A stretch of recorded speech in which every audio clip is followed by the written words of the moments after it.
The wind came first, a low moan across the plains that rattled the cabin's single window pane. It was a sound Elenina Hayes knew well, the herald of a dust storm. She secured the latch on the chicken coop, her knuckles white against the weathered wood, and squinted at the horizon. The sky, a brilliant turquoise moments before, was now a bruised, churning wall of ochre. Dust devils danced like malevolent spirits across the parched earth, previews of the coming onslaught. Inside, the world shrank to the small lamplit space of her homestead. The wind howled, a physical presence, pressing against the walls, finding every crack to whistle its mournful tune. Dust, fine as flour, began to seep through the floorboards and around the doorframe, coating every surface in a gritty film. Elenina moved with the practiced efficiency of a woman long accustomed to solitude and hardship. She checked the water barrel, ensuring the lid was secure against the invading grit, and trimmed the lamp's wick. The cabin, built by her husband Thomas's grandfather, was small but sturdy, a lonely bastion against the vast, unforgiving landscape. It was all she had left of him. This land, this house, the grave beneath the lone oak on the hill. A sudden, violent crash from the front of the cabin sent her heart leaping into her throat. It was not the wind. It was the sound of her front door splintering, kicked in with brutal force. Before she could reach for the old shotgun mounted above the hearth, two figures burst into the room, their faces obscured by bandanas, their bodies shrouded in long dusters. The swirling storm outside seemed to follow them in a maelstrom of dirt and chaos that extinguished the lamp and plunged the room into near total darkness. "Find it," one of the men growled, his voice rough and low. Elenina scrambled away, her hand closing around the cold, heavy iron of a fireplace poker. The dim light filtering through the dust-choked window offered only silhouettes, monstrous shapes moving with purpose through her small home. They were not common thieves. They ignored the tin of coffee, the small pouch of coins on the mantel. They were searching for something specific. One man overturned her modest chest of linens, scattering the contents across the floor. The other swept items from the mantelpiece, sending her mother's china music box shattering against the hearthstone. The sound of its destruction ignited a cold fury in Elenina. This was her home, her sanctuary.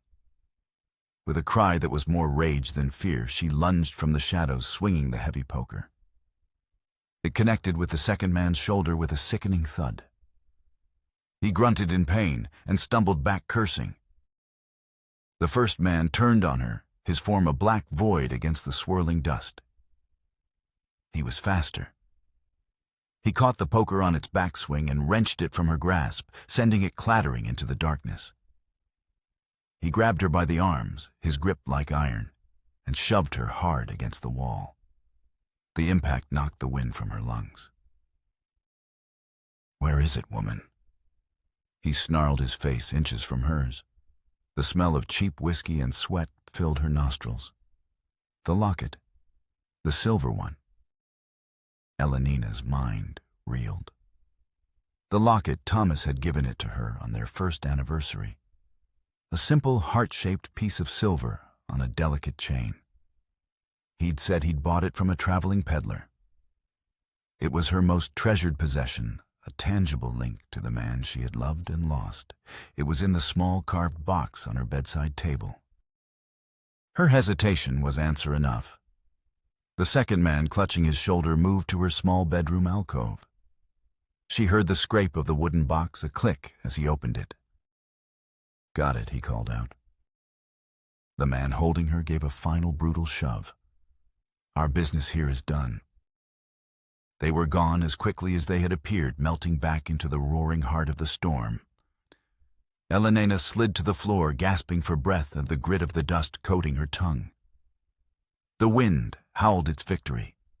Her home was violated, her belongings scattered, but it was the theft of that one small item that left a hollow, aching void in her chest. They had not come for money. They had come for a memory, a piece of her husband. And she had no idea why. As the storm raged outside, a new and more terrifying storm began to build within her.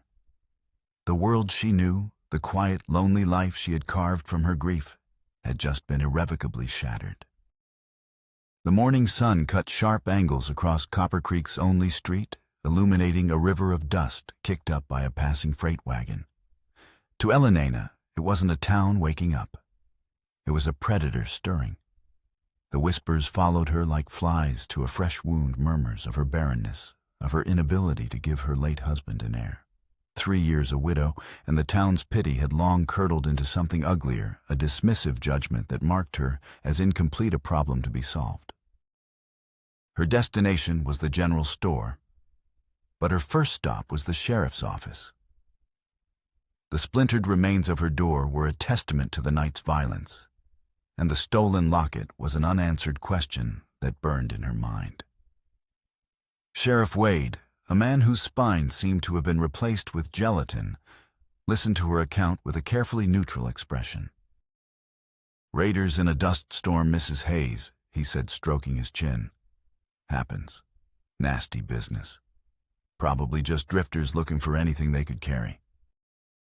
"They weren't drifters," Sheriff Elena insisted, her voice tight with frustration. "They ignored my money. They took one thing, a silver locket. They knew what they were looking for." Wade sighed, the sound of a man burdened by paperwork. "A locket, ma'am, with all due respect, what's a silver locket worth a few dollars? I'll post a notice, but I wouldn't get your hopes up." He was already dismissing her, turning his attention to a stack of wanted posters on his desk. The interview was over. The interview. Frustration and a cold knot of fear accompanied her to Peterson's general store. The bell above the door jangled, a sound that usually meant welcome, but now felt like an alarm. Mr. Peterson, a man with the perpetually worried face of a rabbit, greeted her with a smile that didn't reach his eyes. "Morning, Mrs. Hayes," he said, taking her basket of eggs. "Fine-looking batch today.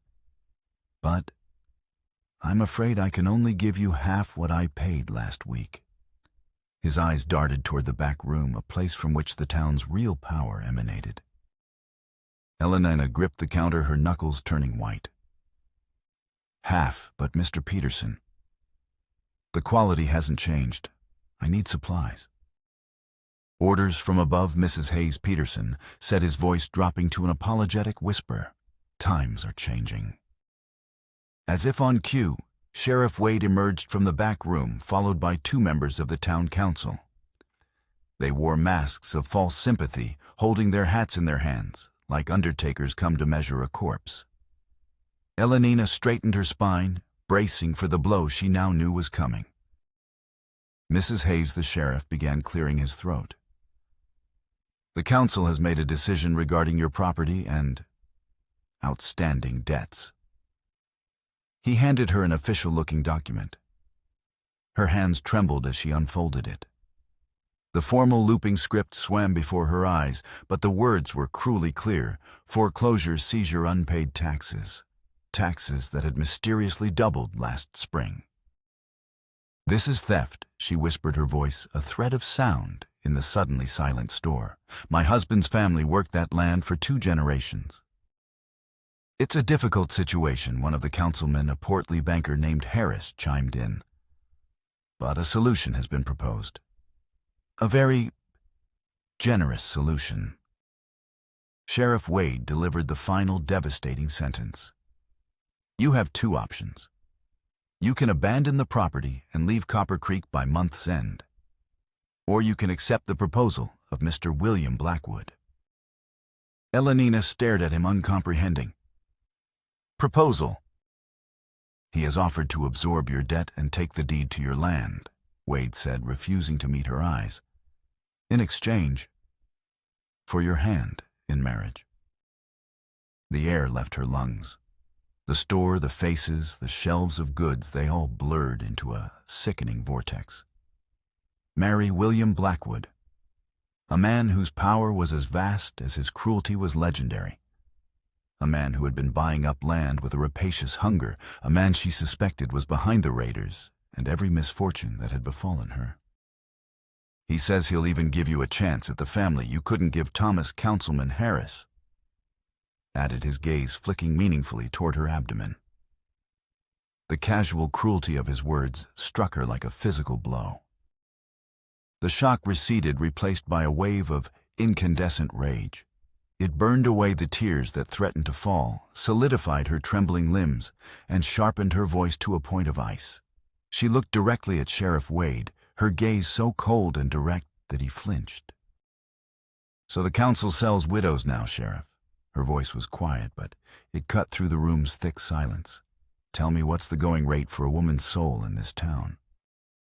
She turned, leaving the document on the counter. "Tell Mr. Blackwood," she said to the stunned men, "I'll see you all in hell before I marry that man." William Blackwood sat astride his black stallion on the ridge overlooking Elena's homestead. The morning light gleamed on the silver conchos of his saddle. At 45, he was a man carved from the harshness of the land itself, powerful, unyielding, and accustomed to taking what he wanted. His R ranch spread across the valley like a conquering army, and Elena's small plot was the last piece of resistance, a vital artery of water and fertile land that would connect his northern and southern pastures. "She'll have no choice now," Blackwood muttered to the wind, a cold smile touching his lips. "A barren widow with no means and nowhere to go will see the sense in my offer." He saw more than land when he looked at her farm. He saw order, completion, and in Elena Hayes he saw a potential vessel. His first wife had died 15 years ago, taking his stillborn son with her. The loss had not softened him. It had tempered him into something harder, driving him to build an empire of land as a substitute for a dynasty of blood. Now this widow, comely enough and with a spine of steel, he found perversely appealing, could provide both. She could legitimize his claim and perhaps finally give him the heir he craved. He spurred his horse down the slope, his ranch hands trailing at a respectful distance. He saw her by the clothesline, her figure slender against the vast, empty sky. She did not flinch as he approached, simply continued her work, the snap of a sheet in the wind, a small act of defiance. "Mrs. Hayes," he called out, dismounting with a grace that belied his size. He removed his hat in a mockery of gentlemanly courtesy. "I trust the council has informed you of your situation and my generous proposal." Elena met his gaze, her eyes the color of a stormy sky. "You call forcing a woman from her home and into marriage generous, Mr. Blackwood. I call it criminal." His smile didn't waver, but his eyes hardened. "A semantic distinction. The law is on my side, as are the taxes you cannot pay. I am offering you security, a position. Mrs. William Blackwood, a title of some consequence in this county." "As your possession, you mean?" she replied, pinning the last sheet with deliberate care. "I've heard how you treat those under your control, sir. Your reputation precedes you." He stepped closer, his voice dropping to a low conspiratorial murmur. "Mrs. Hayes, a woman of your resilience, requires a firm hand to guide her. My proposal is not charity. It is an investment in order. Your order." He paused, letting the words sink in. "I need an heir. You need a protector. Despite your past difficulties in that area, I am willing to take the chance. It is an opportunity for you to prove your worth as a woman." The words were poison-tipped darts aimed at her deepest insecurity, the quiet grief she bore for the children she could not conceive. She fought to keep her expression a mask of stone, refusing him the satisfaction of seeing her pain. "And if I refuse," she asked, lifting her chin. "Then you leave Copper Creek with nothing?" he replied, his tone matter-of-fact. "The stage leaves every Friday. A woman alone on the frontier. It is not a pleasant fate. You have until the end of the month. I suggest you choose wisely." He mounted his horse a king, surveying his domain. As he rode away, leaving her standing amidst the billowing white sheets, Elenina looked past him to her small home, to the garden she had coaxed from the dry soil, to the oak tree that shaded her husband's grave. Everything she loved was being systematically stripped from her by this man's avarice. But as she watched him disappear in a cloud of dust, it was not defeat she felt. It was the cold, hard certainty of war. Desperation was a spur driving Elenina to the quieter end of Main Street, to a weathered sign that read, "James Morrison, Attorney at Law." Morrison was an outsider, a man from Boston with a quiet reputation for being the only lawyer in town, not comfortably nestled in William Blackwood's pocket. He was younger than she expected, with intelligent eyes behind steel-rimmed spectacles. He listened intently as she laid out the council's ultimatum, the impossible tax levy, and Blackwood's predatory proposal. He made meticulous notes, his expression growing steadily grimmer. "What they're doing isn't strictly legal, Mrs. Hayes," he said finally, his Boston accent still clinging to his words. "It's coercion, plain and simple. But I won't lie to you. Blackwood has the council, the sheriff, and the circuit judge bought and paid for. Fighting this through official channels will be like trying to dam a river with a teacup." Elenina's flicker of hope dimmed. "There must be something I can do, Mr. Morrison. That land is all I have left." Morrison studied her, his gaze thoughtful. He rose and quietly closed his office door. "There might be one option," he said, his voice low, "though it's not without considerable risk.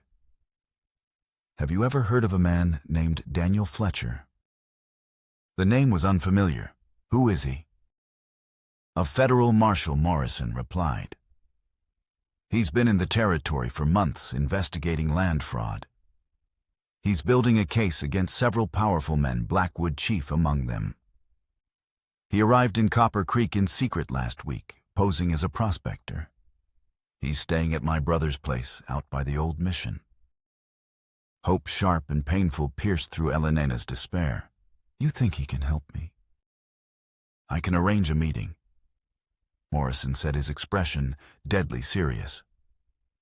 "But you must tell no one. If Blackwood discovers a federal lawman is here, Fletcher's investigation will be ruined, his life will be in danger, and any chance of stopping Blackwood will vanish." That evening, Elenina rode a circuitous route to a small, isolated cabin nestled in a grove of cottonwoods. The man who greeted her was not what she'd expected. Daniel Fletcher was tall and lean, with sun-weathered skin and watchful gray eyes that seemed to take in everything at once. He looked more like a stoic cowhand than a lawman, his badge tucked discreetly inside his vest. His voice was quiet but held a genuine sympathy that was a balm to her frayed nerves. "James told me your situation, Mrs. Hayes. I'm sorry for what you're enduring." "Can you help me?" she asked, dispensing with pleasantries. Time was a luxury she didn't have. Fletcher poured 2 cups of coffee, the aroma filling the small rustic cabin. "Not directly. Not yet. My investigation is at a critical stage. I need ironclad proof that will stand up in a federal court, not a local one. That takes time." "I don't have time, Marshal," she said, the desperation raw in her voice. "By month's end, I either marry that monster or lose my home forever." He studied her thoughtfully, his fingers tapping a slow rhythm against his tin cup. "There might be a way to buy you that time, though it's unconventional, and it would require a great deal of courage on your part." "I'm not afraid of unconventional solutions, Marshal." "Blackwood wants 2 things," Fletcher stated bluntly. "Your land and an heir. What if you could make him believe he could have both? Without the finality of marriage, at least for now." Elenina stared at him, the implication slowly dawning. "You want me to pretend to accept some kind of arrangement with him?" The thought was repulsive, a violation in itself. Fletcher nodded slowly. Not marriage, a business proposition. You propose to lease him your land for 1 year. You will stay on at the Triple R, perhaps, as his housekeeper. It gives him access to the property he craves, and it gives us time to build the case. It puts you on the inside. What stops him from simply taking advantage of me once I'm under his roof? Leverage, Fletcher said. You make him believe that marriage is still a future possibility that you need this year to adjust to the idea. And you have a contract drawn up, one that I can help you word. A contract with subtle flaws that we can exploit later if needed. He paused, his gaze steady. It would be a dangerous game, Mrs. Hayes. You would be a spy in the lion's den. She thought of the splintered door, the shattered music box, the stolen locket. She thought of the whispers and the smug, dismissive faces of the councilmen. She thought of Thomas's grave. The revulsion she felt at the idea was overshadowed by a cold, clear resolve. The lion is already in my house, Marshal, she said. Perhaps it's time I paid him a visit in his. 3 days later, Elena stood on the imposing porch of the Triple R ranch house. The 2-story structure of imported brick and timber was a monument to Blackwood's ambition designed to awe and intimidate. Her heart hammered against her ribs, but her face was a calm mask. Blackwood himself answered her knock, surprise flickering in his cold eyes. Mrs. Hayes, he said, recovering quickly, have you come to give me your answer ahead of schedule? May I come in, Mr. Blackwood? She asked, her voice even. What I have to say is best said in private. He led her to his study, a room that smelled of leather and power. A massive portrait of a stern-faced woman with sad eyes, his late wife, she presumed, hung opposite a grand fireplace. Books he likely never read lined the shelves. I've come to propose an alternative arrangement. She began, refusing the whiskey he offered. One that might satisfy both our interests without the haste of marriage. Blackwood leaned back, intrigued. I'm listening.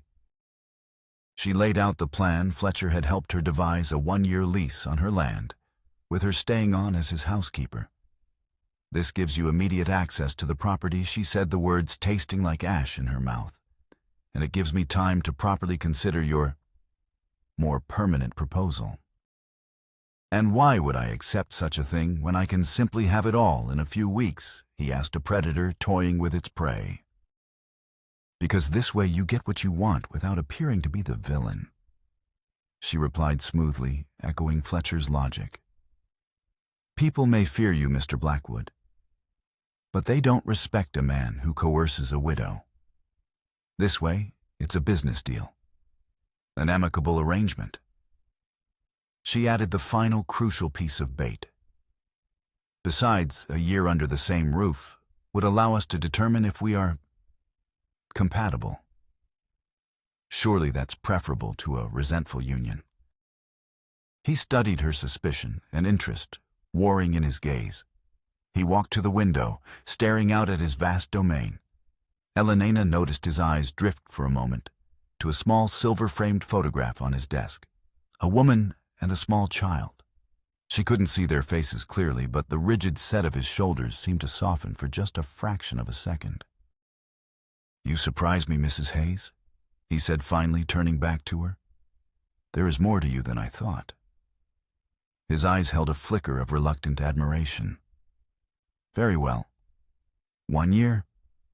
We'll have the contract drawn up. But understand this, he said, his voice dropping to a low growl. If you are playing me false in any way, you will discover that my patience has a very definite and unpleasant end. The trap was set. Elena walked out of the lion's den uncertain if she was the bait or the hunter. Life at the Triple R was a gilded cage. Elena was installed in a small but comfortable room, far from Blackwood's master suite, her position in the household deliberately ambiguous. She was neither mistress nor servant a ghost, at the periphery of Blackwood's empire, and the existing staff led by the severe housekeeper, Mrs. Winters, treated her with cold suspicion. She worked diligently, observing everything. She learned the rhythms of the ranch and the names of the loyal ranch hands, and the identities of the men who arrived for clandestine meetings in Blackwood's study after dark. She saw the county assessor, the circuit judge, the mayor, all making their pilgrimage to the throne of the true power in the region. Twice a month, under the pretext of visiting Thomas's grave, she would meet Fletcher in the ruins of the old mission. She passed along names, dates, and snippets of overheard conversations.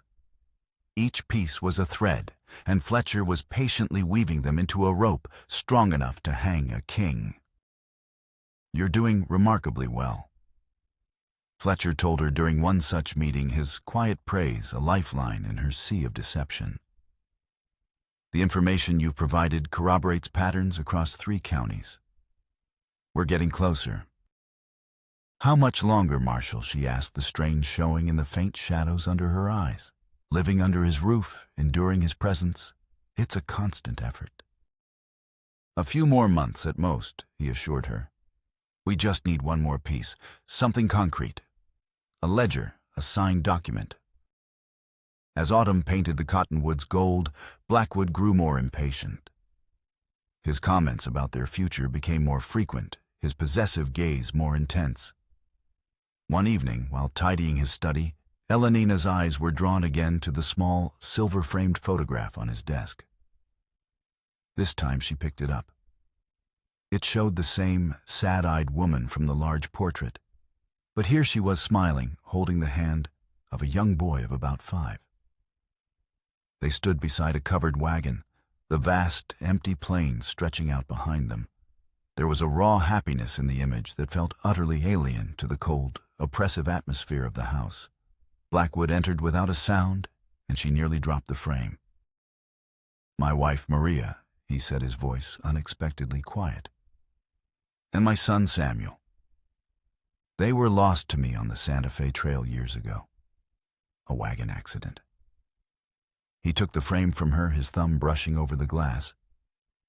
For a moment she saw not the ruthless tyrant, but a man hollowed out by grief. Then the mask snapped back into place. "They are the reason I will not fail. The reason I build this. It is the legacy my son should have had." He then made a bitter offhand comment that chilled her. Some men simply walk away from their mistakes, leaving others to pay the price. I am not one of those men. The pressure mounted until one rainy afternoon, Elenina decided to search for a safe place to hide the small journal in which she recorded her observations. In Thomas's old trunk, tucked away in the loft of her now empty cabin, she kept his few personal effects. As she shifted a stack of his worn shirts, her fingers brushed against a loose floorboard beneath the trunk. Prying it up, she found a small hidden compartment. Inside was not a space for valuables, but a single sealed letter addressed to D. Fletcher. Her hands trembled as she broke the seal. Thomas's familiar handwriting filled the page. "Danielle, if you are reading this, it means the worst has happened, and I have failed to protect her. The man Blackwood is more dangerous than I imagined. He is not just greedy. There is a darkness in him, a personal vendetta that I do not understand, but can feel directed at me. He knows something about my past, something from the trail before I met Elenina. He has made veiled threats. He spoke of a debt that must be paid in blood. I fear he will not stop at my land. He wants to destroy everything I hold dear. I am gathering what proof I can of his crimes, but I fear I am running out of time. Protect Elenina. It is the last thing I ask of you, my friend. Thomas." Elenina sank to the floor, the letter clutched in her hand. A cold dread washed over her. Thomas hadn't died of a fever. He had been murdered, and his death, Blackwood's obsession, and her own precarious situation were all tangled in a secret from her husband's past. The fight for her land had become a fight for the truth of her husband's death, and her mission as a spy had become a quest for justice. The stolen locket, Blackwood's strange fixation, his talk of a debt, it all began to swirl into a terrifying half-formed picture. The danger she was in was far greater than she had ever imagined. The first snow fell early, a white shroud over the mountains, a deadline delivered by nature itself. Blackwood summoned her to his study. The air was thick with the scent of whiskey and his impatience. A new hunting print hung on the wall, a fox cornered by hounds. "The year is nearly up, Elena," he said, using her first name with a confident familiarity. "It is time to make our arrangement official. We will announce our engagement at the Christmas dinner party." "I've been riding out twice a month," he continued, his eyes narrowing as he watched her face. "Not just to the grave, to the old mission, meeting someone." "Who is he?" Ice formed in her veins, but she kept her voice steady. "An old friend of my husband's. He has been offering me counsel." He didn't believe her. She could see it in his eyes. "Be that as it may, I expect your answer by the party. My generosity is at an end." Her time had run out. She sent an urgent message to Fletcher. They met in the skeletal ruins of the mission, the wind whipping snow around them. "He knows I'm meeting with someone," she told him, her breath pluming in the frigid air. "He's forcing my hand at his Christmas party." Fletcher's face was grim. "Then we have to act at the party. Our investigation has stalled. We know Blackwood keeps a ledger detailing his bribes and illegal land acquisitions. Without it, the case is circumstantial. We believe it's in a wall safe, hidden behind the portrait of his wife in his study." "You want me to steal it?" The words hung in the air between them. "It's our only chance, Elena. During the party, the house will be full, his attention divided. It's the only time the study might be empty." He pulled a small leather roll from his coat, revealing a set of slender metal tools. "Before I was a marshal, I learned certain skills. I can teach you the basics. His safe is an old model. It relies on touch and sound." In the freezing cold of the ruined church, Daniel Fletcher taught Elenina Hayes the delicate art of safe cracking. Her fingers, nimble from years of sewing, proved surprisingly adept. As they finished, he hesitated. "There's something else," he said, his gaze troubled. "The letter you found. Thomas mentions my name. We were more than acquaintances. We served together in the war. He saved my life at Antietam. We were as close as brothers." The revelation stunned her. "He never spoke of you." "He asked me not to," Fletcher said quietly. "After the war, I didn't fit back in. I took a different path for a time, one I'm not proud of, before I became a lawman. Thomas wanted to protect your life together from my past. But we stayed in touch. That letter you found was what brought me here. His death was no fever, Elena. I came to Copper Creek to settle a debt. For Thomas." The personal nature of his quest reframed everything. He was not just an officer of the law. He was an avenger, a friend seeking justice. And she was now his partner. The night of the Christmas party, the Triple R was ablaze with light and sound. County officials and their wives, draped in their finest, filled the rooms, their laughter echoing off the high ceilings, the laughter of people who had grown fat and secure on Blackwood's corruption. Blackwood insisted Elenina stand by his side, a queen-in-waiting, her blue silk dress, a gift from him, another link in the chain he was forging around her. "You look splendid," he murmured, his hand possessively on the small of her back. "Tonight everyone will see you as you are meant to be, the mistress of the Triple R." Her plan was desperate. During dinner, she complained of a sudden headache and excused herself. She didn't go to her room. Instead, she slipped down a service hallway to the laundry room in the cellar. There she took a rag soaked in turpentine, a substance potent and flammable. and placed it near the old temperamental furnace. It wasn't her intention to burn the house down, only to create a diversion, a smell, a wisp of smoke enough to draw the staff to the basement and clear the main floor. She returned to the party just as the toast was being proposed. Moments later, a thin tendril of acrid smoke drifted up from a floor grate. A maid smelled it first, her exclamation of alarm cutting through the festive cheer. The word fire was a spark in a tinderbox. Panic, chaotic and uncontrolled, erupted. Men shouted for water, women shrieked, and staff ran toward the cellar. In the confusion, Elena slipped away. The study was empty. Adrenaline sang in her veins as she moved the heavy portrait aside, revealing the cold iron face of the safe. Her fingers, slick with sweat, fumbled with the tools. The sounds of the tumblers clicking into place were cannons in the silent room. With a final soft thud, the heavy door swung open. Inside were stacks of cash deeds, and at the very back, a thick, leather-bound ledger. She grabbed it, her heart pounding. As she did, her fingers brushed against another object. It was the silver locket. Her locket. Why would he keep it here?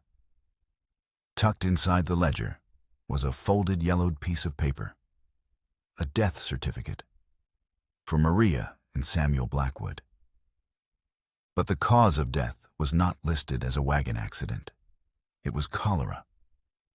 And the location was a quarantine camp near the Cimarron River.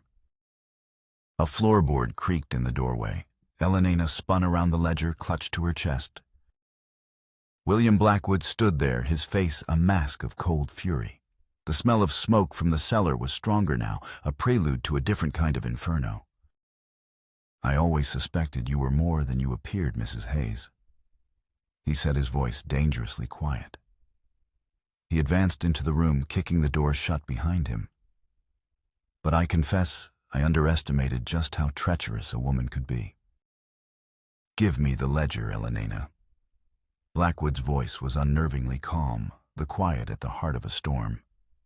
Smoke was now seeping under the door, a gray serpent coiling into the room. Elena backed away, her mind racing. The ledger was in one hand, her stolen locket clutched in the other. Why, she demanded, her voice shaking but defiant. "Why this locket, William? What does it have to do with anything?" He laughed, a harsh, broken sound devoid of any humor. "Everything. It has everything to do with everything." He lunged not for the ledger, but for the locket, prying it from her fingers. He clicked it open. Inside was not a space for a portrait, but a tiny, exquisitely detailed engraving of a family crest, a hawk perched upon a gauntlet. "This was my wife's," he said, his voice raw with a grief that was 15 years old, but still bleeding. "It was the last thing I gave her before she and my son left with the wagon train. It was stolen from her body after she died." The pieces crashed together in Elena's mind with dizzying force. Thomas had been on the Santa Fe Trail before they met. He had told her he'd bought the locket from a peddler. Thomas, my Thomas, was on that wagon train, she whispered, the horrifying realization dawning. He was more than on it. Blackwood snarled, his composure finally breaking. He was the scout, the man responsible for their lives. There was an outbreak of cholera. He panicked. He told everyone it was just a fever that they had to keep moving to outrun it. But he knew. He abandoned the sick, my wife and my son among them, in a makeshift camp to die, taking a few healthy families with him to press on. He didn't just walk away from his mistake. He ran. He even had one of his men loot the dead. Your husband, the man you loved, was a coward and a thief who left my family to rot in the desert. The truth was a physical blow, knocking the air from her lungs. This wasn't about land. It was never just about land. It was a methodical, patient, all-consuming revenge. He wanted to take from Thomas everything Thomas had built, everything he had loved. The land, the legacy, the wife. From outside, the study shouts grew more frantic. The small fire in the basement, fed by the dry timber of the old house, was no longer a diversion. It was an inferno. Flames began to lick at the doorframe. The grand-grandfather clock in the corner ticked loudly, a countdown to oblivion. He took my family. Blackwood roared over the growing roar of the fire. He left them to die and never looked back. This land, this life, it's the debt he owed me. He lunged for her, grabbing her arm. And you, my dear, are the final payment. Just as his grip tightened, a section of the ceiling collapsed, showering the room in a cascade of burning embers. The heavy hunting print on the wall fell, shattering its frame and striking a large oil lamp on a side table. The lamp exploded, sending a wave of fire across the expensive Persian rug, cutting them off from the door. The room was now a trap, the heat intense, the smoke a choking blanket. Elenina reacted on pure instinct. She grabbed a heavy brass letter opener from the desk and drove it into Blackwood's arm. He bellowed in pain, his grip loosening for a fraction of a second. It was enough. She twisted free and scrambled toward the large study window. Blackwood, maddened by pain and rage, came after her. He was a monster framed by fire, his face a contorted mask of hate. You will not escape me. She smashed the window pane with a heavy bookend, the cold night air rushing in, feeding the flames. She threw the ledger out onto the snow-covered lawn below, just as Blackwood grabbed her again, pulling her back from the ledge. They struggled, two figures locked in a desperate battle in the heart of a burning house.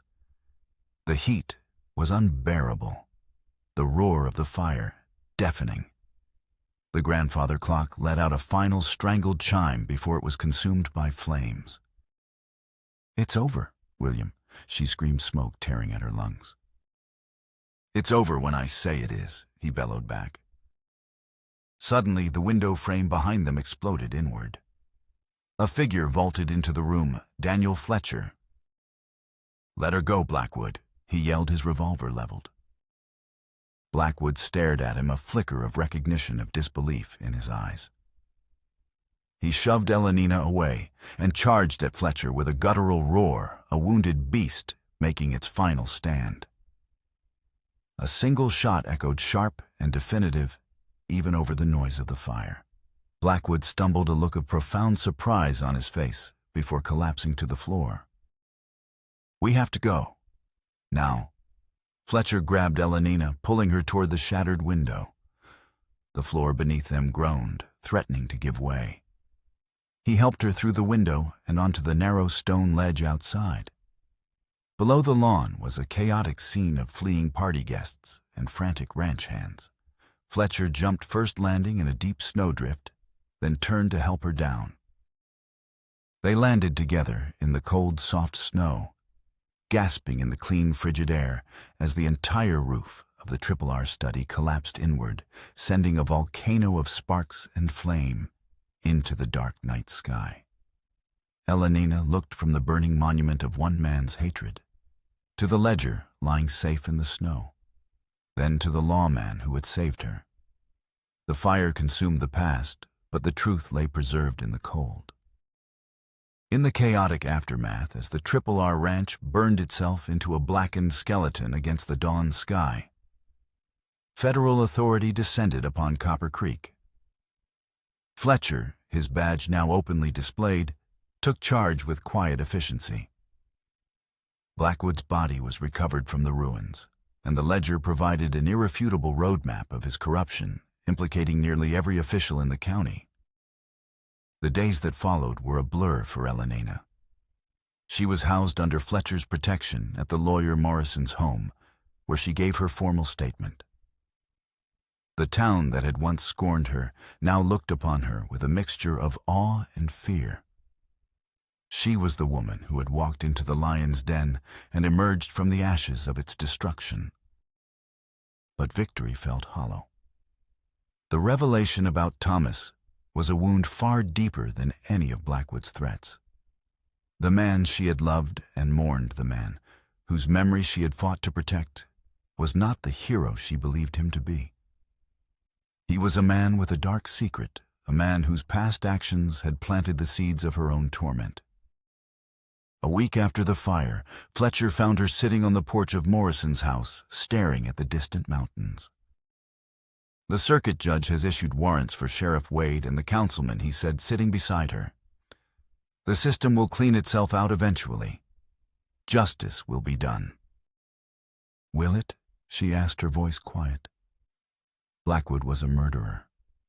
But he was also a man who lost everything. His wife, his child. "They died because my husband was a coward. What is the justice in that?" Fletcher was silent for a long moment, choosing his words with care. "I knew Thomas for a long time, Elenina. He wasn't a bad man, but he was haunted. He made a terrible choice out on that trail, a choice born of fear, and he spent the rest of his life trying to be the good man he failed to be in that moment. Marrying you, building that homestead, that was his penance, his attempt at redemption." He reached into his coat pocket and placed the silver locket in her hand. "He never told you the truth because he couldn't bear for you to see the man he had been. He only wanted you to know the man he was trying to become." She closed her fingers around the cool metal. It no longer felt like a symbol of love, but something far more complex, a token of regret, of a secret born of a flawed man's desperate attempt to build a new life on the foundations of a buried one. The town's change of heart was not immediate, but it was palpable.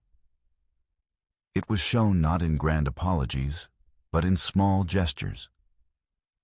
Mr. Peterson from the general store delivered a crate of goods to her homestead, mumbling that he'd miscalculated her credit for the past year. Men who had once looked through her now tipped their hats. The power vacuum left by Blackwood was being filled slowly and uncertainly by the decency of ordinary people, no longer afraid. Elenina returned to her land, to the small cabin that had withstood the storm, both literal and figurative. The splintered door had been repaired by Fletcher. The quiet felt different now, not lonely, but peaceful. Months later, as the last of the snow melted and the first green shoots of spring pushed through the damp earth, Elenina stood before Thomas's grave. The simple wooden cross was weathered but strong. For a long time she had been unable to visit her grief, complicated by anger and disillusionment. But now, as the land renewed itself around her, she found a measure of peace. She had learned the whole truth. Thomas Hayes was neither a saint nor a demon. He was a man who had made a terrible mistake and had spent the rest of his life trying to atone for it. William Blackwood was a man who had let his own grief fester into a monstrous, vengeful obsession that consumed him and all he touched. She knelt and placed the silver locket on the mound of earth at the base of the cross. It was not a gesture of forgiveness nor of condemnation. It was an act of acceptance, of acknowledging the whole complex truth of the past, the good and the bad, the love and the failure. She was leaving it behind where it belonged. She stood and turned her back on the grave, her gaze fixed on the small cabin. On the porch, a man was waiting patiently, mending a piece of fencing. Daniel Fletcher. He looked up and smiled, a quiet, steady promise of a future yet to be written. She walked toward him, away from the shadows of the past and into the warmth of the morning sun.